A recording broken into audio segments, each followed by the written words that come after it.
ঘন্টা জ্বালানোর পর 70 লিটার রস থেকে আমরা প্রায় 7 কেজির মতো আমাদের যেটা স্পেশাল সন্দেশ গুড় বানানো সক্ষম হলাম আর কি। যদিও শুরুর দিকে একটু রস বেশি লাগতেছে, আশা করা যায় পরে কম লাগবে। তো সন্দেশ গুড় বা বীজ গুড় আসলে কি আপনাদের অনেকেরই প্রশ্ন। তো এটা মূলত এই যে দেখতে পাচ্ছেন আমাদের চাচা বিশেষ কারিগরি দক্ষতায় বানালো আর কি। জিরান কাঠের রস থেকে শুধু খেজুরের রস দিয়ে স্পেশাল প্রক্রিয়া এই গুড়টা বানানো হয়। আর আমি চ্যালেঞ্জ করে বলতেছি, আপনি কোন গুড় খেয়েছেন জানি না, কিন্তু এই গুড়টা খেলে আপনার ভালো লাগবেই।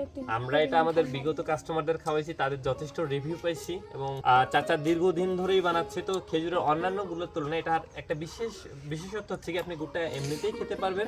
আপনার বাচ্চাকে যদি আপনি দেন, আপনার বাচ্চা এমনি শুধু খালি মুখেই খেয়ে শেষ করতে পারবেন। তো যারা আসলে বাইরের চকলেট বা অন্যান্য হাবিজাবি খাবার বাচ্চাদের দেন, তাদের না দিয়ে আপনারা এই বিশেষ স্পেশাল চকলেট গুড়টা আপনার বাচ্চাকে দিতে পারেন। এটা যথেষ্ট মজাদার একটা গুড় এবং হচ্ছে কি আপনার শুধু খেজুরের রস থেকে বানানো, কোনো কেমিক্যাল নেই, 100% ন্যাচারাল বলা যায় আর কি। তো যারা আসলে স্পেশাল খেজুরের গুড় নিতে চান, তারা কিন্তু চাইলে আমাদের নাহিদ ওয়ার্ল্ডে যোগাযোগ করতে পারেন। আর সাথে তো আমাদের রেগুলার অন্যান্য পাটালি গুড়, দানাদার গুড়, ঝোলা গুড় বা অন্যান্য আমাদের যে প্যাকেজ, এগুলো কিন্তু রয়েছে। আপনার যার যেটা লাগবে আপনারা চাইলে নিতে পারেন। আসসালামু আলাইকুম।